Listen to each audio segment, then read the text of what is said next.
उबलते हुए पानी में टमाटर को डालकर देखिए क्या गजब की रेसिपी बनती है। तो हेलो फ्रेंड, आप सभी को हमारे यूट्यूब चैनल पर स्वागत है। आज हम टमाटर से बनने वाली बहुत ही चटपटी सी रेसिपी शेयर कर रहे हैं। इसे आप बना के रेडी कर सकते हैं। तो यहाँ बनाने के लिए हम लाल लाल टमाटर ले लिए हैं। बहुत ही पका पका टमाटर है। तो टमाटर बहुत ज़्यादा पड़े हुए थे घर में, तो हमने सोचा कि क्यों ना हम टमाटर की आज रेसिपी शेयर करें। तो चलिए वीडियो को स्टार्ट करते हैं। तो यहाँ पे हम उबलता हुआ पानी में टमाटर को डाल दे रहे हैं। टमाटर की क्वांटिटी कम बेसी रख लीजिएगा। तो यहाँ पे पानी को पहले अच्छे से खौला लेंगे, उसके बाद टमाटर डाल देंगे। तो यहाँ पे पानी में हमारा उबाल आ चुका था, इसलिए हम टमाटर को यहाँ पे डाल दिए हैं। तो यहाँ पे अच्छे से इसको बॉयल करेंगे। इतना बॉयल करेंगे कि इसका जो ऊपर का भाग है अपने आप क्रैक हो जाए और फट जाए और पूरा हमारा टमाटर सॉफ्ट होके रेडी हो जाए। तो इसको हम यहाँ पे मीडियम फ्लेम करके यहाँ पे ढक के कुछ देर के लिए आप छोड़ भी सकते हैं और टमाटर अपने आप पक के रेडी हो जाएगा। तो यहाँ पे देखिए कितना अच्छे से हमारा खौल रहा है। इसी तरह से खौलाते रहेंगे, जब तक खौलाएंगे तब तक हमारा टमाटर अच्छे से पक न जाए। तो यहाँ पे देखिए किस तरह से क्रैक होने लगा है, यानी कि धीरे धीरे हमारा टमाटर पकने भी लगा है, सॉफ्ट होने लगा है। तो इसी तरह से हम ढक के कुछ देर छोड़ देते हैं ताकि और भी हमारा जल्दी से टमाटर पक के रेडी हो जाए। तो यह ढक्कन कुछ देर के बाद हटा रहे हैं। तो देखिए किस तरह से हमारा टमाटर इधर ऑलरेडी पक के रेडी हो चुका है, क्योंकि बाहर का छिलका पूरा अपने आप ही छोड़ दिया है। इसका मतलब कि हमारा टमाटर ऑलरेडी सॉफ्ट होके रेडी हो चुका है। आप यहाँ चाकू की सहायता से भी चेक भी कर सकते हैं कि टमाटर पका या नहीं। यहाँ पे देखिए सभी टमाटर हमारा ऑलरेडी पक चुका है। अब हम एक एक करके सभी को निकाल लेंगे। गैस का फ्लेम कर देंगे बंद। बंद करने के बाद यहाँ पे सारा टमाटर हम निकाल लिए हैं। निकालने के बाद ठंडा हो जाएगा, उसके बाद ऊपर का छिलका पूरा निकालेंगे, क्योंकि मोटा रहता है ऊपर का छिलका। तो सारा छिलका हम हटा देंगे। देखिए कितना आसानी से हमारा छिलका सभी निकल जा रहा है, कोई दिक्कत नहीं होता है। जितना ज़्यादा बॉयल करिएगा उतना आपका अच्छे से बन के रेडी हो जाएगा। तो इस तरह से हम सभी को निकाल लिए हैं छिलका। तो देखिए आसानी से निकल गया है। आप चाहे तो इसको चाकू से या चम्मच की सहायता से इसको मैश कर सकते हैं और छन्नी में आप इसे छान सकते हैं। तो मेरे पास बड़े वाले छन्नी नहीं था, इसलिए इसको हम इस तरह से जूस अलग करेंगे और टमाटर का अलग करेंगे। तो प्योरे को अलग हम सभी को करके रेडी कर लेंगे। तो इस तरह से जिससे जूस नींबू निचोड़ते हैं उसी तरह से इसको निचोड़ लेंगे हम बाकी, ताकि हमारा जूस सभी अलग हो जाए टमाटर का। तो जूस को हम अलग यूज करेंगे, बाकी उसका अलग यूज करेंगे। तो चलिए इन सभी को इस तरह से हम बना लेते हैं। इतना निचोड़ना है कि आपका जूस एक भी टमाटर में अलग न रहे, सभी को अलग कर देना है। तो इस तरह से हम निचोड़ निचोड़ के अलग कर लिए हैं। तो चलिए देखिए किस तरह से हमारा हो चुका है। तो इसी तरह से करते हुए सभी को हम निचोड़ लेते हैं।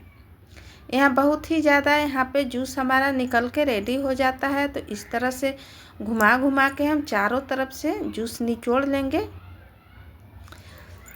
तो यहाँ पे आसान तरीका है, आप चाहे तो चाकू से काट काट के इसको पीसेस कट कट करके आप छन्नी में छान भी सकते हैं। तो इस तरह से भी कर सकते हैं, उस तरह से भी कर सकते हैं। तो यहाँ पे देखिए सभी हम इसी तरह से निचोड़ निचोड़ के अलग कर लेंगे। बाकी अलग करने के बाद आपको हम दिखाएंगे। तो यहाँ पे देखिए हमारा फाइनली इधर सभी को हम निचोड़ के अलग कर दिए हैं। इस तरह से हमारा जूस निकल के रेडी हो चुका है। तो अभी हम इससे छलनी से छान लेंगे। इससे इसलिए छानेंगे क्योंकि बिया भी है, तो सारा बिया हमारा निकल के रेडी हो जाएगा। तो एक बार में नहीं आएगा। तो इस तरह से हम छलनी में लेने के बाद इसको इस तरह से हम चम्मच की सहायता से चला लेंगे, ताकि अलग सभी अलग अलग पार्ट हो जाए। जूस को हम अलग करेंगे, बिया को अलग करके रेडी करेंगे। तो इस तरह से आप इसको दबा दबा के निचोड़ दीजिएगा और सारा पानी अलग हो जाता है, जूस और बिया अलग हो जाता है। तो देखिए इतना सारा हमारा जूस टमाटर का निकल के रेडी हो चुका है। तो इसको अब कर देते हैं साइड। इधर कढ़ाई चढ़ा लेते हैं। अब पहले हम मसाला तैयार कर लेंगे। तो यहाँ पे डालेंगे जीरा। जीरा डालने के बाद यहाँ पे हम डाल रहे हैं लहसुन और मिर्च।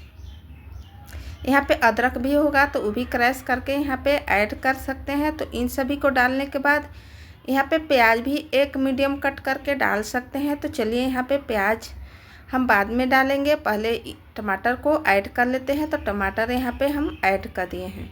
तो इन सभी को कंटिन्यू चलाते हुए अच्छे से भुजाने देंगे। टमाटर में जितना भी एक्स्ट्रा पानी है सभी भुजा जाए और टमाटर से खुशबू भी अच्छे से आने लगे। यहाँ पे हम एक आलू लिए थे, उसको भी हम मैश करके इसमें डाल दिए हैं। इससे क्या होगा कि हमारा मसाला जो है परफेक्ट बन के रेडी हो जाएगा। तो इस तरह से आप थोड़ा थोड़ा क्वांटिटी में यहाँ बहुत कुछ ऐड कर सकते हैं। आपको एक ही चीज़ ज़्यादा यूज नहीं करना है, बस थोड़ा थोड़ा सभी चीज़ें ऐड कर सकते हैं। तो इन सभी को इस तरह से मसलते हुए हम मिक्स कर लेंगे ताकि टमाटर और आलू अच्छे से मिक्स हो जाए। इन सभी का कॉम्बिनेशन बहुत ही अच्छा रहता है। जब भी टमाटर और आलू एक साथ करके बनाइएगा तो बहुत ही अच्छे से बन के रेडी हो जाता है। तो इन सभी को इस तरह से मिक्स करते हुए हम यहाँ पे चला ले रहे हैं। तो यहाँ पे चलाते हुए देखिए कंटिन्यू चला रहे हैं। यहाँ पे हमने सभी चीज़ें ऐड कर दिए, प्याज भी ऐड कर दिए हैं। प्याज का क्वांटिटी भी थोड़ा है, ज़्यादा नहीं है। तो इन सभी को इस तरह से चलाते हुए नीचे से छोड़ाते रहेंगे और चलाते रहेंगे, क्योंकि हमको नीचे बैठने नहीं देना है एक भी। तो इन सभी को इसी तरह से चलाते हुए यहाँ पे डाल दे रहे हैं कलर के लिए हल्दी, साथ में स्वाद अनुसार यहाँ पे धनिया पाउडर डाल रहे हैं, साथ में यहाँ पे गरम मसाला डालेंगे और इन सभी को मिक्स करते हुए कंटिन्यू चलाते रहेंगे। लो टू मीडियम कर लेंगे गैस का फ्लेम और इसी तरह से मसाले को भूज लेंगे, क्योंकि मसाले भुजा जाते हैं, ज़्यादा टाइम नहीं लगता है, क्योंकि मसाले बुका हुआ रहता है तो इसमें ज़्यादा टाइम नहीं लगेगा। इसलिए इसको हम डाल के इस तरह से चलाते रहेंगे ताकि कंटिन्यू हमारा भुजा के रेडी हो जाए। भुजाने के बाद यहाँ पे हम ऐड करेंगे अब पनीर। पनीर डालने से हमारा मसाला और स्टफिंग बहुत ही टेस्टी बन के रेडी हो जाती है। तो यहाँ पे अगर आपके पास पनीर होगा तो आप यहाँ पे पनीर भी ऐड कर सकते हैं, नहीं तो इतना ही आप मसाले तैयार कर सकते हैं। तो यहाँ पे हमारा पनीर था, हाथ से हम इसको मैश कर लिए थे। मैश करने के बाद यहाँ पे हम ऐड कर ले रहे हैं। इस तरह से ऐड करके इसको भी हम सभी स्टफिंग में मिक्स कर ले रहे हैं ताकि हमारा टेस्टी सी रेसिपी बन के रेडी हो जाएगी। इन सभी को ऐड करने के बाद कंटिन्यू चलाते रहेंगे और पनीर डालने से हमारा बहुत ही टेस्टी मसाला और स्टफिंग बन के रेडी हो जाते हैं। तो कभी इस तरह से आप ज़रूर स्टफिंग बना के कभी भी रेसिपी बनाइएगा, बहुत ही टेस्टी बनती है और खाने में भी बहुत ही टेस्टी लगती है। तो आप बच्चों को दे रहे होंगे तो ज़रूर इस तरह से पनीर ऐड करके बनाइएगा और बच्चों को खिलाइएगा। तो यहाँ पे देखिए हमारा सभी पनीर मिक्स हो चुके हैं, मसाले भी हमारा अच्छे से ऐड हो चुके हैं और सभी मिक्स हो चुका है। पता ही नहीं चल रहा है कि किस चीज़ का स्टफिंग बना हुआ है। तो इन सभी को इस तरह से कंटिन्यू चलाते हुए हमारा इधर हो चुका है।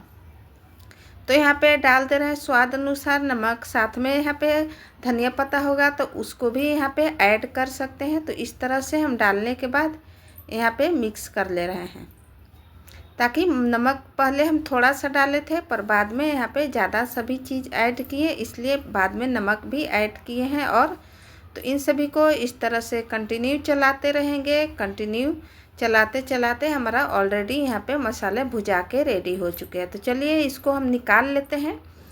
तो यहाँ पे थाली में निकाल लेंगे ताकि हमारा इधर ठंडा होते रहेगा। उसके बाद हम यहाँ पे अगला प्रोसेस चालू रखेंगे। इसको ठंडा होने देते हैं, तब तक यहाँ पे ठंडा हो जाएगा। स्टफिंग को बहुत ही ठंडा करना है, आपको बिल्कुल भी यहाँ पे गरम नहीं रहने देना है।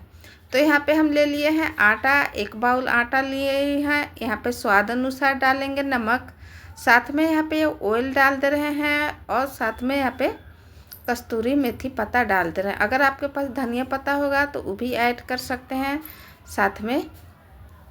तो इन सभी को डालने के बाद यहाँ पे चिली फ्लेक्स भी यूज कर सकते हैं। तो जो हमने जूस बना के टमाटर का निकाले थे उसको यहाँ पे थोड़ा थोड़ा ऐड करते हुए इसको हम आटे के जैसा लो लगा के रेडी करेंगे, क्योंकि जितना भी जूस है उतना हम यहाँ पे आटा लो लगाने में सारा यहाँ पे लगा देंगे। आपको पानी अलग से बिल्कुल भी नहीं लेना है। यहाँ पे जितना भी जूस है उसी को यहाँ पे ऐड करके यहाँ पे हमको लो लगा के रेडी करना है। इससे क्या है कि हमारा बहुत ही अच्छे से पराठा और जो भी बनाएंगे उसका बहुत ही स्वाद अच्छा आएगा, क्योंकि टमाटर का जूस है बहुत ही अच्छा है। तो इन सभी को ऐड करने के बाद इस तरह से हमारा आटा का लो लग के रेडी हो चुका है। तो चलिए थोड़ा थोड़ा पोर्शन लेंगे और इस तरह से घुमाते घुमाते यहाँ पे हम ऐड करेंगे। तो इसको जिस तरह से आप कचौड़ी या समोसा बनाते हैं उसी तरह से इसको इस तरह से फिल कर लेंगे। तो कचौड़ी जिस तरह से फिलिंग करते हैं उसी तरह से लिट्टी कचौड़ी उसी तरह से इसको हम यहाँ पे फिल कर लेंगे। इसमें यही है कि हम यहाँ पे स्टफिंग भरेंगे बहुत ज़्यादा यहाँ पे। तो देखिए स्टफिंग हम यहाँ पे ले लिए हैं, इतना स्टफिंग हमारा बहुत ज़्यादा है। तो इस तरह से 1 चम्मच उठाएंगे, काम भर जितना हमारा आ सकेगा उतना यहाँ पे हम लेंगे। तो इस तरह से लेते हुए यहाँ पे थोड़ा सा हम और ले रहे हैं। तो इस तरह से ले लिए हैं और इन सभी को फोल्ड कर लेंगे, इन सभी को बंद कर देंगे। तो इस तरह से दबाते हुए इसको हम शेप दे देते हैं। तो इस तरह से नीचे की तरह प्रेस करेंगे और इसको ऊपर की जैसा इस तरह से कटोरी कटोरी करते हुए इसको यहाँ पे लॉक कर देंगे। इससे क्या है कि हमारा खुलने का डर भी नहीं रहेगा, ना फटने का डर रहेगा। तो स्टफिंग हमारा ठंडा हो चुका था, तब फटने का सवाल ही नहीं होता है, बिल्कुल भी नहीं फटता है, आसानी से बन के रेडी हो जाता है। तो देखिए इस तरह से हम दबा लेंगे। दबाने से क्या है कि चारों तरफ से हमारा फैल के रेडी हो जाएगा स्टफिंग। और बहुत ही स्टफिंग सॉफ्ट बना था, बिल्कुल भी हार्ड नहीं है और कुछ चीज़ निकलने की ज़रूरत नहीं है, नहीं निकलेगा बाहर। अब बिंदास इस तरह से बना के रेडी कर सकते हैं। तो यहाँ पे हल्के हल्के हाथों से इसको हम बेल लेंगे, ज़्यादा यहाँ पे पतला भी नहीं रखना है, न ज़्यादा मोटा रखना है। तो इस तरह से मीडियम यहाँ पे बेल के रेडी कर लेंगे। पर आप यहाँ पे हल्का हल्का हाथों से ज़रूर बेल लीजिएगा, इससे क्या होगा कि बहुत ही अच्छे से बन के रेडी हो जाता है। तो इस तरह से देखिए हम दोनों तरफ से आपको दिखा रहे हैं, कहीं से हमारा नहीं फटा हुआ है और ऑलरेडी अच्छे से पक के रेडी हो चुका है। तो यहाँ पे हम कढ़ाई ले लिए हैं, कढ़ाई में 1 चम्मच ऑयल डालेंगे और उसमें इस तरह से हम जो हम बना के रखे हैं उसको यहाँ पे ऐड कर देंगे। तो यहाँ पे मीडियम फ्लेम रखेंगे, मीडियम फ्लेम में इसको पकने देंगे, एक साइड से दूसरा साइड से पलट देंगे। यहाँ पे ऑयल का इस्तेमाल हम बिल्कुल भी ज़्यादा नहीं किए हैं, बस 1 ही चम्मच में हमारा बहुत ही अच्छे से रेसिपी बन के रेडी हो जाएगी। तो देखिए यहाँ पे मीडियम आंच में ही कितना अच्छे से नीचे से फूल के रेडी हो चुका है। तो इसलिए बोल रहे हैं कि आपको ज़्यादा ऑयल डालने की बिल्कुल भी ज़रूरत नहीं है, बहुत ही अच्छी सी रेसिपी बन जाएगी। 1 चम्मच ऑयल में ही हमारा बहुत सारा नाश्ता बन के रेडी हो जाएगा, वो भी कुरकुरा सा और चटपटा सा। तो ज़रूर एक बार आप इस रेसिपी को बना के ट्राई करिएगा। तो आप देख सकते हैं कि किस तरह से हमारा कलर आया है, दोनों तरफ से बहुत ही अच्छे से कलर भी आया है और फूल के भी रेडी हो चुका है। तो गुब्बारे के जैसा फूला हुआ है, लग रहा है कि पूड़ी हम यहाँ पे बना रहे हैं, उस तरह से हमारा फूल के रेडी हो चुका है। तो यहाँ पे देखिए किस तरह से हम उलट पलट के पका ले रहे हैं और कलर भी बहुत ही अच्छा आया है, कहीं से भी हमारा परफेक्ट पक के रेडी हो चुका है। तो एक इस तरह से बनाएंगे और एक यहाँ पे तवा में बनाएंगे।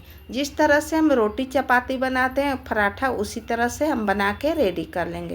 तो अगर आपको ऑयल में डालकर नहीं बनाना होगा तो आप इस तरह से भी बना सकते हैं। तो तवा में यहाँ पे हम घी डालेंगे, थोड़ा सा घी डाल के चारों तरफ से इस तरह से लगा देंगे। चम्मच में घी लगा हुआ है तो चारों तरफ से इस तरह से करेंगे तो लग जाएगा हमारा घी। तो यहाँ पे घी भी लगा के इस तरह से बना सकते हैं, पर ज़्यादा परफेक्ट लगेगा कि आप 1 चम्मच ऑयल में ही उस तरह से बना के रेडी कर सकते हैं। तब दोनों तरफ से बना के रेडी कर सकते हैं, पर ऑयल में उस तरह से बनाइएगा तो बहुत ही क्रिस्पी और क्रंची कचौड़े के जैसा आता है।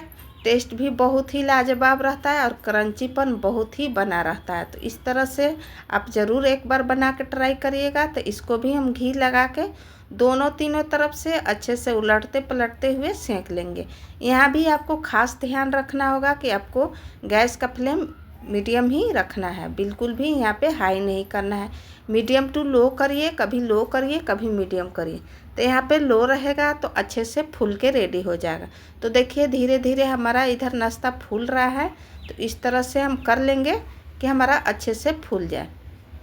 तो यहाँ पे हमारा परफेक्ट बन के रेडी हो चुका है। तो देख सकते हैं किस तरह से दिख रहा है। और इधर से हम थोड़ा सा और घी डाल दे रहे हैं ताकि बहुत ही अच्छी से रेसिपी बन जाए।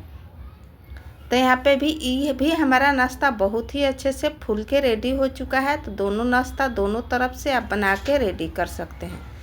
जैसा भी बनाइएगा बहुत ही अच्छे से बन के रेडी हो जाता है। तो प्लीज़ आप एक बार ज़रूर इस रेसिपी को ट्राई करिएगा।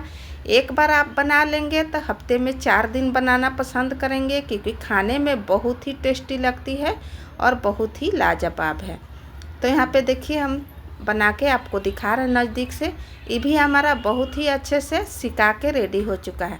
तो फाइनली इधर हमारा सभी नाश्ता बन के रेडी हो चुका है। तो आपको जैसा भी बनाना पसंद होगा उस तरह से बना के आप बच्चों को टिफ़िन बॉक्स में दे सकते हैं, सुबह के नाश्ते में इसे बना सकते हैं, क्योंकि खाने में बहुत ही टेस्टी लगती है। तो ज़रूर एक बार इस रेसिपी को बना के ट्राई करिएगा।